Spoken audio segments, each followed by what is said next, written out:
ইসলামাবাদ বিমানবন্দর থেকে মাত্র ৩০ কিলোমিটার দূরে অবস্থিত রাওয়ালপিন্ডি ক্রিকেট স্টেডিয়াম। ট্যাক্সিতে চড়ে বসলে সময় লাগবে মিনিট ৩০। রাজধানীর এত কাছে হওয়ায় ধারণা করা হয়েছিল হয়তো সড়কের চারপাশেই অভ্যর্থনা জানানো ব্যানার দেখা যাবে চ্যাম্পিয়ন্স ট্রফিতে আগত দল, সাংবাদিক এবং সমর্থকদের জন্য।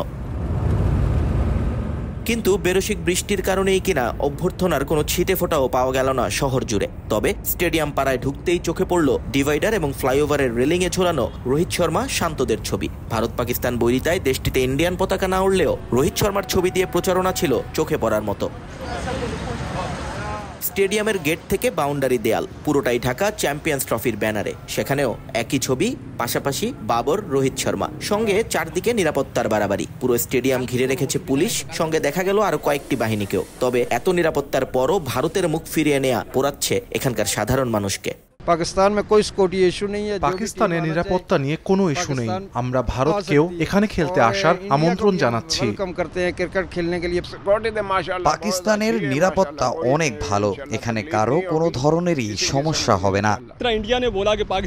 ভারত পাকিস্তানের নিরাপত্তা নিয়ে কথা বলেছে, তবে আমি বলবো এমন কোনো সমস্যা এখানে নেই। তারা এখানে আসলে বুঝতে পারবে। ইনশাআল্লাহ পাকিস্তান।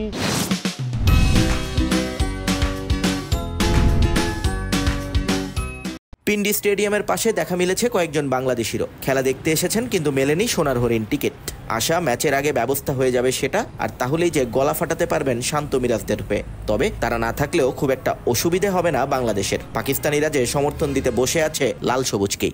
24 তারিখের ম্যাচ দেখার ইচ্ছা আছে, যদি টিকিট কনফার্ম করতে পারি। টিকিট এখনো পাইনি।